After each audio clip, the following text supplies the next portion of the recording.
Beaucoup de bandeko. Ouais, on va ça d'habitude na Facebook, mais je pense que c'est la première fois. On a tous la machine na Davina Bokecho donc. Muto simba na Facebook ye wala. Po na mona ka bobenga ngai oh ouais mbotozo komela ete. Pour moi na oseka ça veut dire sengo ezali. Bolongola ba panique. Awa tozali ndeko soko koti au partager ba toza na kati déjà. Ba koti bandeko ba koti bo partager c'est toute la première fois pété mon moni direct na fait ya Wayambo. Vous partagez en tout cas awa toza na famille complète Wayambo. Donc on a ebisaki bino lobby que ceux qui mutaza besoin de vraie information, ceux qui la famille na été zangai. Donc beaucoup ta ebele na moni déjà ezo kinde mbango ba 50 yo kinde ba 100 déjà. Beaucoup ta c'est toute la première fois bandeko awa toza na mama Didi, toza na mama awa bo mona bino moko Davina Bokecho donc mutu na biso maele. Donc espoir nanga soki na katani mutu apesa nga mbongo yo ala. Donc apesi mama chance mbote na pesi Cédric mbote donc famille au grand complet pour vous dire que na sali tout pona le cas pour ba te belé boleli par rapport à la situation ya Wayambo. Na bande ko le kate parce que il fallait que soit vraie version ya arrestation ya Wayambo. Wayambo c'est vrai à bakangiye mais bakangi na ba commentaire na bino wana te o Félix akangi si o fali bande ko botika ko rêver. Félix akokangisa Wayambo. Est-ce que boyebi niveau ya Wayambo? Botu na bande ko to baso amikanda ya ba réfugié boy ba grandeur ya Wayambo. Boy ba to boni Wayambo signature na epamba ka epe bino mukanda. Botika kopia ka bato na valeur o bazana ngote bandeko na leki ndeko okoti o partager poto to un peu ko doucir un peu bato mandeko bele ba tension za likolo d'habitude asala na Facebook awate mais boy ba ke boko to TV ndenge za boye eza na place azali yango monike boko tezo fonctionner te po azana ngo ya tambola na chaîne na ya télévision na poche boko to les regrets ça veut dire Bokecho grand prêtre bakoki ko déplacer était pas kinde osamba po grandeur l'équipe ba ko sambisa par vidéoconférence. Donc bandeko bokoti bolongola ko banga le problème est wana mama Didier Ransima na olekise po ale kapoye ba verset biblique elike belé. Problème est boye bandeko so oyo bozo ka basolo bate Bokecho bakangi po Félix apesa ki mbongo. Félix a na pouvoir moko to kangisa Bokecho. Ado akopousa na même été. Oh muchope afali wana muto asukisi c'est faux. On a expliqué bien ok. Bokecho bakangeza problème il y a 2015. Et ça problème il y a 2015. Rien à voir avec makambo concert Rafali, rien à voir avec makambo ya matamaskende ngaya kiwana. Rien à voir. Botika ko pesa batu musu Valère o Félix akangisi na moni mutu moko benga na yebisaki bino ref Bokecho ba ko kangisa ye. Est-ce que bino bana makasi o kangisa fe Bokecho? Est-ce que boyebi poids ya Bokecho na Europe? Boyebi po na eta na niveau politique c'est un grand opposant oyo ba considérer ka mutu okanga ete pa bande ko partager na avana yebisa bino raison nini obakangi bo partager bande ko langa après to na bana to awa à part na moni mutu moko afinga la fois passée elongi mafuta bande ko pade nazo pesa bino raison pour ndi bakangi bokoto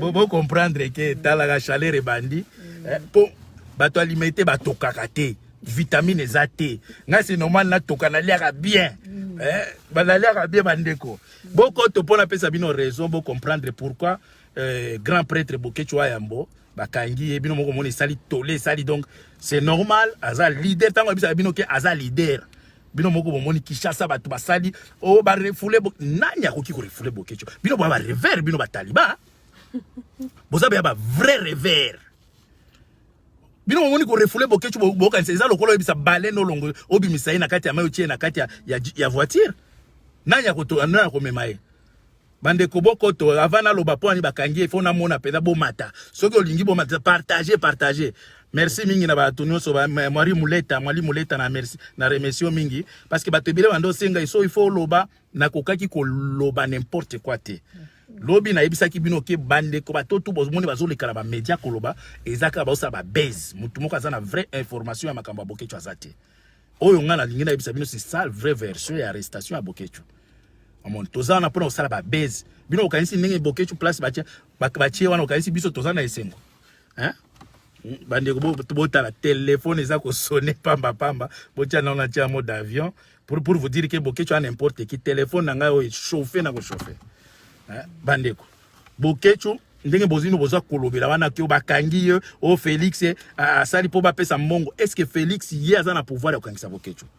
Ndeko na ngai boza pe mayele Bokecho aza leader abandi litina ile lote eza makambo ya kala ya 2015 yango nde bomoni ke ezalaki ye moko te. Problème ya 2015 ezalaki ngai Wayambo na vieux Jaco Sayala. Jour bakangaki biso na je pense que na maître Bola tozali moi ebele bakangaki donc pas bakangaki biso batelemisaki biso il faki tango jour au Kabila yaki je pense que bateau bazaki na Paris jour bayebi eza jour au ser na biso oya koma collabo moi c'est Martin Sali abamba Kabila maki vis-à-vis boy eza jour wana biso sikoyo ba encercler ki biso poto bouger po to bouger te po tozaki suivi depuis Bruxelles. Si était belle yamane Olanda biso ti na communication na ba français na ba péage tout baza ko s'informer to komi na Paris ka boy to koti na métro ko bimaka na métro boy pas même deux pas ba encercler biso ça veut dire tozaki filmer depuis Bruxelles et problème wana nde ça ki ba interdisa ngai Wayambo na vieux Jaco Sayala to kende sous parité ngai na zwa ki lettre vieux Jaco Sayala zwa ki lettre Bokecho zwa lettre wana te. Ça veut dire biso to sala recours Bokecho sala recours te pour azwa lettre wana te. Et pourtant nzoka batwana basi ba atiake il faut azana droit ko kota France te. Et donc arrestation à Bokecho ezali à 2000 par rapport au problème à 2015 motif ezalaki que nous avons mis la vie de Kabila en danger. Boyende ministre de l'Intérieur a komelanga. Je pense que lettre wana na botala ngo un jour na bimisango. Que to tiaki ka vie à Kabila en danger yango balobi to nyataka souffrance te. Bon, ils n'ont rien à voir na mutroko la molie mboa o Kabila Félix asuki Félix alama bino boyebi po ya Bokecho. Hein? Bino peut-être bomona ka Bokecho alobaka boye kaka. Bino boyebi po ya Bokecho zanango. Est-ce que Félix akokangisa Bokecho? Awa na poto. Jamais. Mundela koyoka ete po bayebi ke Félix o gagna pe ba élection te, oza dictateur. Hein? Oza tribaliste. Bande ko bo partager, je pense que eza vraie version to yebi bino eza problème ya 2015. Motif ezaki ke to tiaki via Kabila en danger que to lingeto bomaye Bokecho sala recours te na la sala recours vieux Jaco sala sala recours mais dossier wana komba monike na makambo lekaki yo ya bafali banini ba monike aza leader yango monike ba lobi cette fois-ci faut bakangaye mais ndenge za boy bande ko bobanga te bakotika ye to kopesa bino jour te mais boy bakie kala mingi te azo sala libre.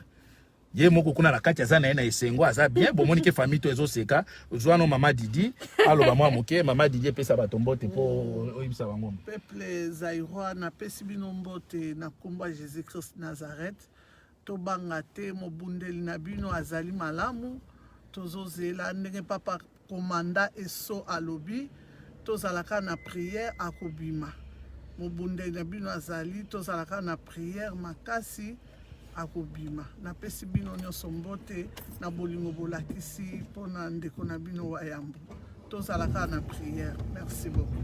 Bon, je pense que Davina yo muto yebi ba français milai hein.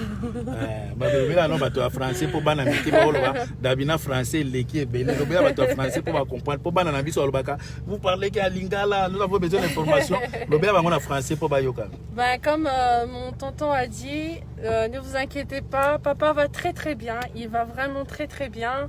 On était au téléphone ce matin avec lui, donc on a parlé au téléphone, il se porte à merveille. On va pas vous dire pour le moment le jour où il va rentrer en Belgique, mais c'est dans pas longtemps. Donc on voulait juste vous rassurer que papa va bien, qu'il se porte bien. Merci pour votre soutien, merci pour vos messages, merci pour les appels. Vraiment, on a senti en fait que le peuple congolais aime papa. Et vraiment merci beaucoup. J'ai pas grand chose à dire. Nous-mêmes on est en forme, on est vraiment rassurés, on s'inquiète même pas. Donc que Dieu vous bénisse. Bandeko vous comprendre donc Davina de français les gars belé. Donc tous obligés to banda apprendre sur lingala. Talaka bana. Français les gars belé. Ko pesa ta Félix moi ndambo. Ote ko tuna Félix ko alobi. Oh, il faut qu'on batte la zamba. Je suis venu avec un entrepreneur qui coupe les bois grâce charbon. Ah, Félix. Il n'y a pas Davina ko bande. Biso mikolo so ko en anglais na français na bomba na bengelo chance. Espagnol. Les gens, ne vous inquiétez Bozo, pas. mon maman, pas. il est Ne dans vous la inquiétez cima. pas. N'écoutez pas toutes les informations qui circulent sur les réseaux sociaux. Vous connaissez votre papa, votre ami, votre frère. Il Votre se bat. leader. il se bat pour le pays. Il se bat pour le pays. Et tout ça, en fait, c'est pour le pays, en fait. Parce que, allez, nous-mêmes, ces enfants, on est là. Notre papa n'est pas là, en fait. Il est loin. Il est loin de nous. Et tout ça, c'est à cause du Congo, en fait. C'est à cause du pays. Donc, il mérite vraiment votre respect. Il mérite vraiment votre considération. Parce que une personne qui se fait arrêter et qui laisse sa famille, en fait, pour le Congo, mérite vraiment que vous le soutenez, en fait, que vous le soutenez, que vous arrêtez de le critiquer, de le juger, parce que il a des enfants, il a une femme, il a des petits-enfants, on a besoin de notre papa, mais allez, on ne peut rien parce que, en gros, papa nous appartient plus, il appartient aux Congolais, en fait. Et ça, on s'est rendu compte que papa nous appartient plus, il appartient au peuple congolais. Donc, on vit avec et on aimerait quand même avoir un peu de soutien aussi de votre part, en fait. Il faut le soutenir. Il a besoin de votre soutien. Il a besoin que vous soyez là derrière lui. Il n'est pas parfait, mais il se bat pour vous. Il se bat pour vous. Il a mis sa vie à côté pour le peuple congolais. Il a mis sa vie à côté pour défendre les intérêts du peuple congolais, en fait. Donc, encouragez-le. Dès qu'il sera à la maison, il va voir vos messages. Ça fait du bien. Et quand on lit vos messages de soutien, quand on reçoit vos appels, ça nous fait vraiment du bien de voir que voilà, il y a le peuple congolais qui est derrière papa, qu'il n'est pas seul, que vous êtes là avec nous, parce que en tant que famille, vous rendez compte que ça fait mal. Ça fait mal de se dire que oui, son papa n'est pas là. Ça fait mal de se dire que sa maman, son mari n'est pas là. Moi-même, j'étais au travail. Depuis qu'on a arrêté papa, j'ai dû prendre congé 3 jours justement parce que voilà, c'est mon père. Et il a grandi, il commence à prendre de l'âge. Il y a aussi la santé qui est là. Mais tout ça, c'est pour le peuple congolais. C'est pour vous.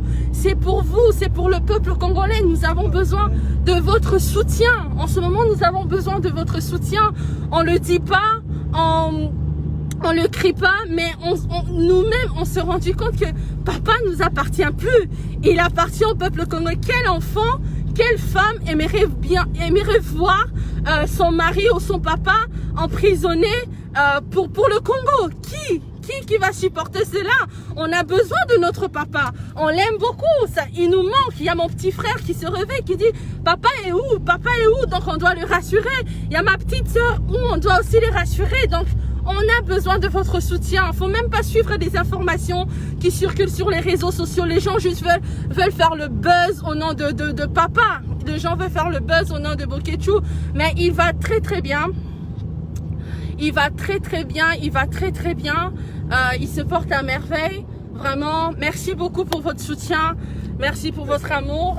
Ouais, peuple Zaïwa, tu vois, Davina avec sagesse, intelligence, ça pour réveiller peuple, pour comprendre que Bokechu a vie naie pour intérêt à banana bino, pour intérêt à banana biso. Donc ceux qui m'ont mutazo critiquer makambo yoti ko salema.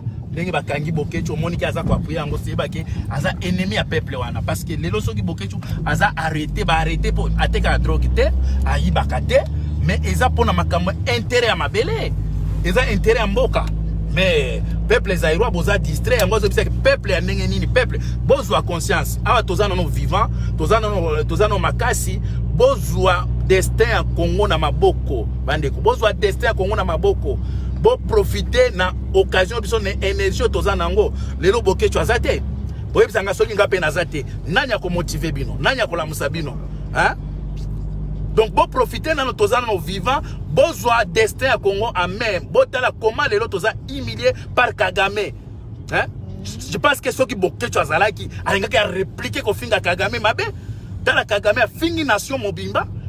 Attends, mutumoko leader na bino politique à télémité, mais Bokechu azala ka face na batu ndengwana a kobima quelle que soit les manières il va appliquer, il va utiliser à répliquer pour intérêt à peuple pour défendre le peuple. Mais peuple yango bozo comprendre que Bokechu lelo aza victime. ya kokoluka liberté à peuple wana. C'est ça. Liberté à peuple wana sa victime. Atiki moi sina ba na problème ba santé ba nini. Mais lelo bokecho andimi que ça va ba kangangai pour kaka message ekende. Hein? Bande ko bozwa conscience. Bozwa conscience botika olanda ba taliban ya kolobake bakangi bokecho ndenge za boye Félix asukisi Félix ça makasi osukisa bokecho. Ils n'ont rien à voir avec les peuples, avec Félix, rien à voir avec Muchopia Fali. Ils ont ma 2015. Ceux qui ont Kabila, je l'ai dit, bomaye. Bomoni ke tango tobisa biso to sakana te talaka ministre intérieur ndenge za boya komeli bokechu otia oringo boma Kabila. Bino sikobolo ba mamba Félix bana Félix aza Muchopia papa bana bazo sakana pa Kagame boyisa ke Félix asukisi Félix a makasa osukisa bokechu. Ou bien bokechu mutosukisi Félix. Bokechu mutosukisi Félix. Aya out na France bolandi Kagame. Mais bolanda interview à président Nabino. Ata mwana mwasi abonde la mobali boete. Ozo banga Kagame azo seka. Bibembe na bino alobike je m'en fous na liwa peuple congolais. Mutu moko akufa te. Bebo fandi na bino ba politicien tout ba komi ba baba. Bango tout me bokecho aza mobali. Soki ndengo asoka zalaki apetere otonge toke na ambassade ya Rwanda. Moyena sanga moko zati tolinge kero toke ko tumba ambassade ya Rwanda wana. Bon féliciter bokecho bo encourager bon motiver ba nini. Oya za besoin ya kokota na contact na biso pona motivation pona nini obengi biso na ba numéro na ngai 00 0466 33 33 52 ce que vous avez besoin ba vraie information pas ba information ba bande ko la biso musu olinga ba sala base c'est ça fali akangisi bokecho nanya ebisi bino ke batwana bana pouvoir c'est le moment de soutenir donc tout ça qui to bande ko lobate pourquoi parce que il fallait to ba vrai raison ya arrestation ya bokechu to raison ya ngwana ke eza po bokechu alingaki aboma Kabila en 2015 yango bakangali est-ce que beaucoup félicité était vraiment bakanga po alinga boma assassin na bino beaucoup betata bokechu betala maboko place dit amen. OK, merci mingi en tout cas kala mingi tena ole kana live côté mosusu pona koloba merci mingi Davina akosilisa. En tout cas, merci beaucoup. Merci pour votre soutien. Merci vraiment pour tout l'amour. Merci vraiment et n'oubliez pas que tout ce qui se passe ici c'est vraiment pour le Congo. Il faut pas partager pour ekende bato ebele bazo souffrir. Oui bande ko ebele bazo souffrir na mbanda ka babenga na est na Bunya na Ituri. Soki olingi Congo partager pour message ne kende ba ke bokechu donc bakotika e. Parce que bato ebele babengi ngai parfois na ko répondre te pour nazaki na vraie information te. Pour le moment, message yangwana aider mandeko baza besoin d'information partager message opo batu baye bake bokecho aza leader boye bake bakangie pona mboka. C'est ça. Soki ezali bakangie pona moyibi en tout cas na ngena soutenir yete, na ngena loba makamona yete. Mais bakangie pona yo. Eza lokola ngani bolba Jésus akufela batu. Jésus lo bokecho a victime pona bino ba congolais. Bolingi kotele mate. C'est ça. Aza victime pona bino. Po soki botele mekala to bengani Kabila. Lelo balinga bakanga bokecho te. Nanyangwa linga kaza na 4000 boy amona ka couleur moko c'est ça mais pour le moment azana place oyo eza place ya sengote c'est ça soki tozo seka eza ka pona ko motiver bino normalement baba to musu boy bazolela parce que mutu moko te andimaka te bakanga ndeko na ye ou papa mwana uti ko yebisa bino azana mwasi na ye azana ba habitude o bato ba mesana na famille ba occupation ba comment ba benga ba nini ba devoir mais lelo bokechu azate po nini po yonde ko na biso congolais olingi ko tele maté. Olingi hotel maté. Donc merci mingi en tout cas pour partager message ebele. Donc voilà, donc merci encore pour votre soutien, merci pour les ondes positives, merci pour vos paroles d'encouragement. Vraiment que Dieu vous bénisse, on est ensemble. Soyez forts, restez forts parce que papa voudrait aussi que vous soyez forts pour lui et pour le Congo. Donc nous-mêmes aussi, on est forts. On est fort. Tout va bien. Ce matin, j'ai eu papa au téléphone. Il se porte bien. Peuple, quelle sorte il y a peuple. Aïe, bisabino, vous comprenez. En tout cas, mais bon, en tout cas, cette semaine, on reviendra vers vous avec de très bonnes nouvelles. Tout se passe bien pour papa. Bon, c'est vrai que c'est pas évident d'être loin de sa famille, d'être loin de ses proches. Papa qui aime souvent faire des vidéos pour vous rassurer. C'est un homme qui a beaucoup apporté pour vous, hein, qui a beaucoup apporté pour le peuple congolais. Il n'est pas parfait, mais vous n'allez pas quand même dire que Bokechu a rien fait pour le Congo. Bien évidemment qu'il a fait quelque chose pour le Congo. Surtout pour les opposants, les politiciens, ils ont bénéficié beaucoup de Bokechu. Exactement, donc il a beaucoup fait pour le Congo. Il a sacrifié sa propre vie. Je le dis pas seulement parce que c'est ma fille, mais enfin parce que je suis sa fille. J'ai vu mon père sortir pour le Congo, à dormir dehors, pour marcher juste pour parler de droits de peuple congolais en fait. Souvent rester là à la maison alors que notre papa était dehors. Donc un peu de reconnaissance, ça ferait pas du mal en tout cas à votre chouchou de la diaspora. Donc soyez rassurés, on vous laisse donc soyez en paix, n'écoutez pas les informations sur les réseaux sociaux, n'écoutez pas ce que les gens disent, que c'est à cause de ça, à cause de ceci, non, c'est pour des raisons politiques, comme mon tonton vous l'a expliqué, donc c'est vraiment pour des raisons politiques, et c'est pour le Congo, c'est rien d'autre que pour le Congo, parce que mon père ne s'est pas volé, mon père n'a tué personne, mon père a rien fait, donc c'est pour le Congo en fait, il est victime juste de l'amour qu'il a pour son pays en fait, donc soyez rassurés, on est ensemble. Encore merci beaucoup. Maman va lire tous vos messages. Vraiment, on a besoin de votre soutien. En ce moment, on a juste besoin de votre soutien. On a besoin de votre soutien. Ça, maman. Oui. Ah, peuple Zaïwa, Toba raté. Yes. Peuple. Bokonzi. Peuple. Bokonzi. Peuple. Bokonzi. Ah, Bokoto. Les graves. Bataliba Bosambwe. Bataliba. N sur N. Je suis Wayambo. Bande Koboko, Maboko, je suis Wayambo. Je suis Wayambo. Jusqu'à la mort. Maman, bosse et pela. Je serai combattant jusqu'à la mort. Bande Kobozo, wana eza ko bino ke famille to yebi ke eza premier passe mais biso toko communiquer bino passe té wayamba kozala libre kala mingi té bokoyoka penza boko to l'air grave soki bomoni boko tezo salimete boko seza na prison bakanga ke na ngona poche bonjour kobima boko te ko salima merci mingi na bande ko tout partager merci bye bye merci beaucoup.